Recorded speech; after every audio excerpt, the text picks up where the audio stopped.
Welcome to అలా TV. ఈ దృశ్యాన్ని చూస్తే సమాజంలో పేదరికం ఏ రేంజ్ లో ఉందో అర్థమవుతుంది.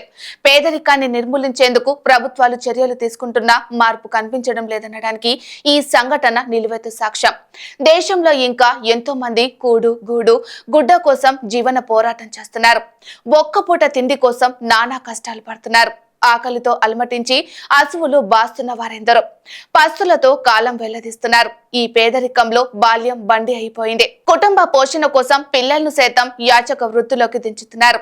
ఏమీ తెలియని వయసులో భిక్షాటన చేపిస్తూ పసిపిల్లలను ఇబ్బందులకు గురి చేస్తున్నారు.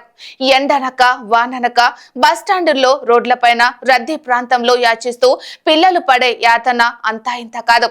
స్కూల్లో ఓనమాలు దిద్దాల్సిన పిల్లలు చేయి చాచి భిక్షాటన చేస్తున్నారు. ఆడుతూ పాడుతూ ఆనందంగా గడపాల్సిన పిల్లలు డబ్బుల కోసం రోడ్లపైకి వస్తున్నారు. ఈ క్రమంలో ఓ పసివాడు రోడ్డుపై కూర్చొని భిక్షాటన చేస్తున్న దృశ్యాలు ప్రతి ఒక్కరిని కలిచివేస్తున్నాయి. రోడ్డుపై ఎండలో కూర్చొని డబ్బుల కోసం వచ్చిపోయే వారిని వేడుకుంటుంటే మనసు చెలించకుండా ఉండదు. ఈ ఘటన ఆంధ్రప్రదేశ్ లోని కర్నూలులో చోటు చేసుకుంది. కర్నూలులో రోడ్డుపై ఓ బాలుడు యాచిస్తూ దయనీయ స్థితిలో కనిపించాడు. ఆ పసివాడు ఒంటి నిండా రంగుతో గాంధీ వేషంలో రోడ్డు పక్కన ఎండలో కూర్చొని ₹1 ఇవ్వమంటూ వేడుకుంటున్నారు. ఆ పసివాడు ఎండకు తాళలేక సొమ్మసిల్లిపోయాడు.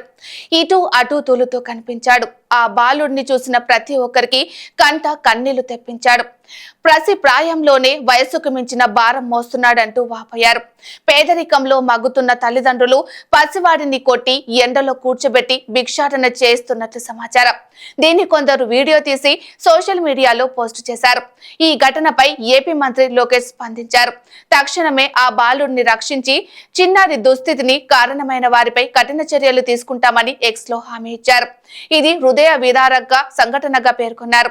ప్రతి బిడ్డ భద్రత, ప్రేమానురాగాలు సమాజంలో గౌరవం పొందడానికి అర్హుడు. ఆ చిన్నారిని గుర్తించి అవసరమైన సంరక్షణ చర్యలు చేపడతాం.